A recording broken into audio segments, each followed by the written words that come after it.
शास्त्रों के अनुसार मृत्यु होने पर मुंडन क्यों करवाते हैं और महिलाओं को मुंडन करवाने के प्रावधान क्यों नहीं है। गरुड़ पुराण में बताया गया है कि जब किसी की मृत्यु हो जाती है उसकी आत्मा खुद की मृत्यु होने की स्वीकार नहीं करती और अपने मृत शरीर के आसपास भटकती रहती है और देह संस्कार हो जाने के बाद वे अपने घर के परिजनों के आसपास भटकती है, लेकिन संपर्क बनाने में सड़कें सहायक साबित होते हैं, जिसकी वजह से वे आत्मा अपने परिजनों से संपर्क बनाती है, जिससे उसकी आगे की सफर यहीं पे रुक जाती है। लेकिन बालों का त्याग कर देने से उस आत्मा से संपर्क पूरी तरह से टूट जाती है और वो अपने आगे की सफर तय करती है। इसके अलावा इसका दूसरा मकसद मृत्यु अस्थि के प्रति सम्मान और श्रद्धा जाहिर करना होता है, क्योंकि वो इंसान अपने जीते जी अपने परिवार अपने परिजनों के साथ और उसके चले जाने के बाद उसे इस प्रकार से सम्मान दिया जाता है। लेकिन इसे वैज्ञानिक दृष्टि से देखें तो इसे स्वच्छता के लिए किया जाता है, क्योंकि शमशान घाट पर कई खतरनाक सूक्ष्म जीव होते हैं और महिलाएं शमशान घाट पर नहीं जाती हैं, इसलिए उनके मुंडन करवाने का कोई प्रावधान नहीं है। वैसे आपको छोटे बाल पसंद है या बड़े बाल, आप कमेंट सेक्शन में जरूर बता सकते हैं।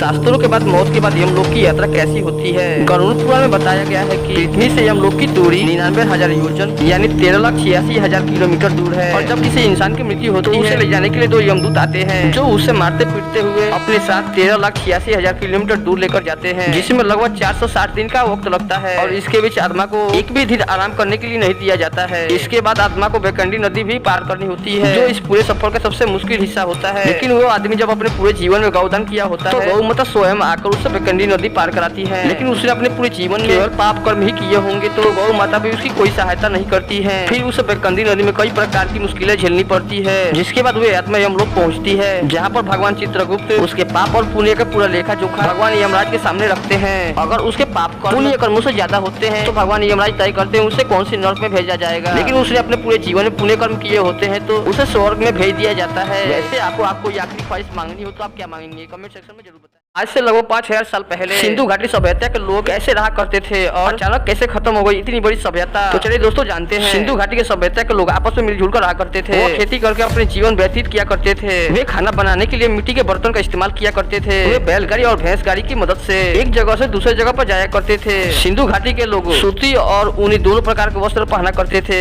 इस सभ्यता में पुरुष और महिला सोने के जगह पहनने का रिवाज चलता था। इस सभ्यता के लोग शाकाहारी और मांसाहारी दोनों प्रकार के हुआ करते थे। उस टाइम का इसमें सबसे अमीर लोग आज के जैसे सेम शहरों में रहा करते थे।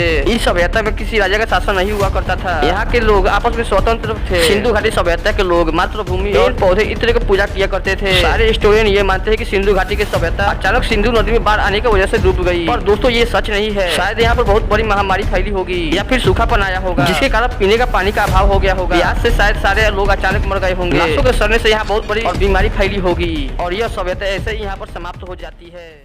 हमारी दुनिया में कई रहस्यमय और चमत्कारी चीजें मौजूद हैं, जिसे हम केवल कहानी और किस्सों में सुने हुए हैं। पारस पत्थर भी उन्हीं में से एक है, जो किसी भी लोहे की चीज को छूते ही उसे सोने में बदल देता है। एक बार एक किसान जब अपने खेत में घास काट रहा था, तभी अचानक उसका हथियार सोने में बदल गया, जिसे देखकर वो काफी हैरान रह गया। लेकिन थोड़ा प्रयास करने के बाद उसे वहाँ पर एक पत्थर मिला, जिसे कोई भी लोहे की चीज टच कराने पर सोने में बदल जाती थी। जिसके बाद देखते ही देखते वो किसान सोने के एक बहुत बड़ा व्यापारी बन गया। लेकिन कुछ साल बाद उसकी बेटी थी और उसकी बेटी की शादी एक राजकुमार से, और उसने अपनी बेटी को दहेज के बदले उस पत्थर को दे दिया। लेकिन इसके बारे में राजकुमार को कुछ भी पता नहीं था और वो दहेज ना मिलने के कारण काफी ज्यादा गुस्से में था। अभी पालकी में बैठे वो लड़की उससे पत्थर दिखाती है, कहती है कि ये पत्थर तुम्हारी पूरे खानदान की भूख मिटा देगा, जिससे सुनकर राजकुमार को और भी ज्यादा गुस्सा आ जाता है और उस पत्थर को लेकर नर्मदा नदी में फेंक देता है। तभी वो लड़की उस पत्थर की खासियत बताती है और वो ये सुनते ही अपनी पूरी सेना नदी में उतार देता है। लेकिन कई दिन खोजने के बाद भी वो पत्थर उससे नहीं मिलता। वैसे वो पत्थर आपको मिल जाए तो सबसे पहले आप क्या करना पसंद करेंगे?